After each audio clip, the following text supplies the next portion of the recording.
So this BRIX that I'm making a time lapse of has this,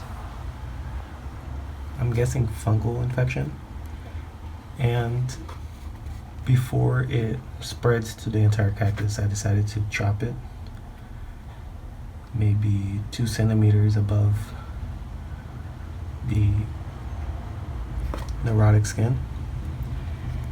And since I'll be chopping this, I decided to just test another one of my theories, which is a selection tool for seedlings.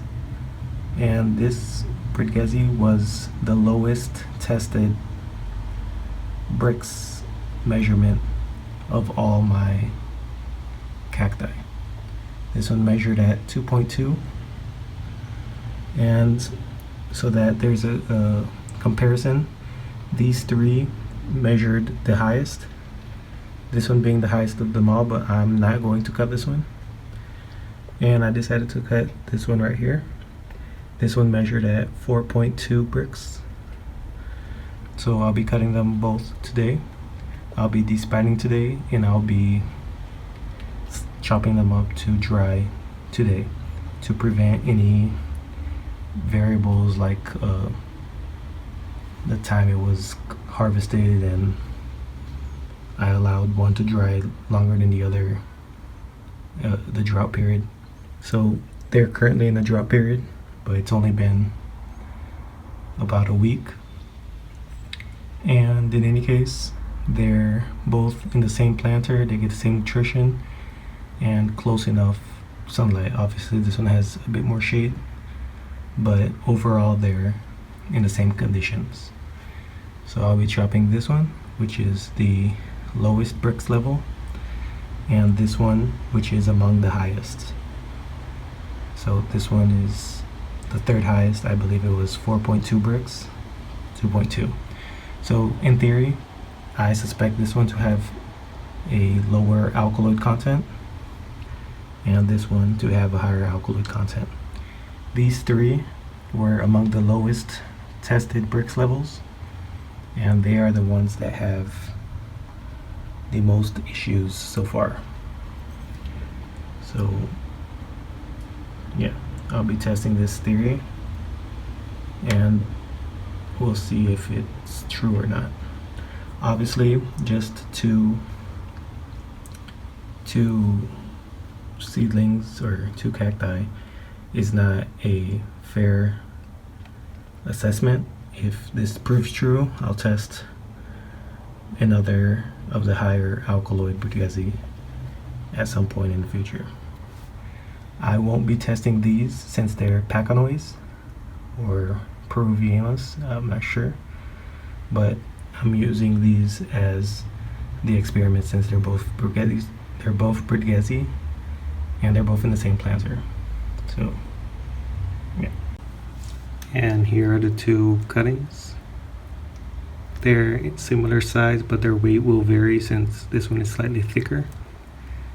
But when I remove the spines, we'll see. I'll weigh them before and after. There's the lowest BRIX level, and this one is among the highest. Based purely on the flesh color, this one is lighter and nothing else. The visual difference is quite noticeable. This one has more bluer skin. This one's a darker green, darker complexion on the outer skin. This one has more sun exposure as well. And again, BRIX level, this is just a theory, but the BRIX level measures the total solid solubles, which is mainly the sugar content. But I do believe that there may be a correlation between a BRIX level and the alkaloid profile.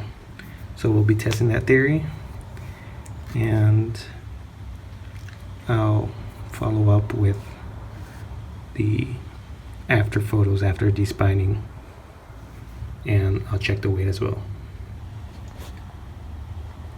And here are the remaining stalks. I cut approximately 2 centimeters above the infection. Hopefully this will grow without issues. And there is the remaining stock root for the other Brickezi. Just a side note, this is also from the fire experiment, as is this and this one. There may be a slight possible variation because of that, but I'm doubtful, since this one was not part of the fire experiment and it tested the highest BRIX level, but this one was also part of the experiment, the fire experiment. And to remove any correlation, this one was part of the fire experiment as well. It tested the same as this, which was not, and they both tested among the lowest of the BRIX for the pacanoids.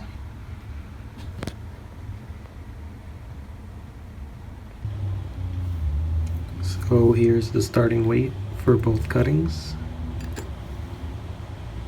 The Brickezi with the lowest BRIX is 147 grams, and the other Brickezi is 127. So now I'll despine and cut them up to dry, and maybe in a week I'll proceed to test my idea on a possible correlation between BRIX levels and alkaloid content. So again, BRIX level, it varies depending on the watering and fertilizing and so on. I'm not saying that because it has high BRIX level, it has a high alkaloid content. I'm just trying to see if there is a correlation, and I'm not saying if you increase it, it'll increase the content as well. It's just a theory, and at least for my pre-selection of seedlings, I will gravitate towards a higher BRIX level, since at least for now they seem to be the ones with the least growing issues like bacterial and fungal infections. So yeah, I'll chop this up, dry it, and maybe in a week or two I'll do another extraction using SILO as the analytical tool for measurements. And in the future, when I reattempt the ethylene experiment, I hope to have a control and the experiment be around this mass, since being too light, like when these dry, it'll be around maybe 8 grams, which should be enough, but who knows, we'll see. Yeah, and here they are despined. I'll cut them a little bit thinner so it dries quicker, but I'll only be doing the extraction to calculate the alkaloids in a week or two. And visually there's nothing significant. about these two. There's pretty similar thickness, and just the shading on this one is a bit different, but we'll see. So my idea is that a higher BRIX level correlates with a higher alkaloid content. That may or may not be true. I'm actually going to test the BRIX level now, but from the past measurements that I did, after a drought period, the BRIX level always drops. So since it's been, I think, 2 weeks actually, since the last watering, it may be different.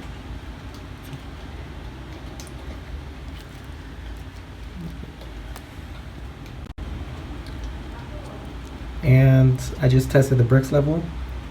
Again, like I mentioned, depending on the watering, as time progresses after watering, it drops. It's been 2 weeks since the last watering, and the lowest BRIX level, the 4-wind, it measured at 0.8 to 1 BRIX, 1 degree of BRIX, and the other one measured at 1.8 to around 2, in between there. So there's still a difference, but this one is lower still, and this one is not at the original 4. I assume that without watering, it starts consuming the sugars to start doing its processes.